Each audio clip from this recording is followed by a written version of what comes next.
ইব্রাহিম আলাইহিস সালামের নাম আমরা সবাই জানি। আল্লাহ তাআলার বহুতই মহব্বতের একজন নবী, একজন রাসূল। আল্লাহ তাআলা যাকে নিজের খলিল বানাইছেন, ওয়াত্তাখাযাল্লাহু ইব্রাহিমা খলিলা। আল্লাহ তাআলা বলেন আমি আল্লাহই ইব্রাহিমকে খলিল, বন্ধু বানাইলাম, বন্ধু বানাইলাম।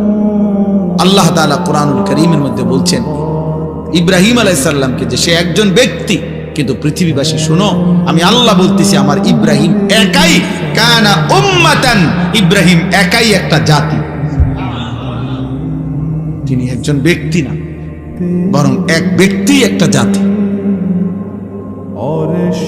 জাতি আল্লাহ তাআলা কোরআনুল কারীমের মধ্যে বলছেন, আল্লাহ তাআলা কোরআনে বলছে ইন্নী জাইলুকা লিন-নাসি ইমামা।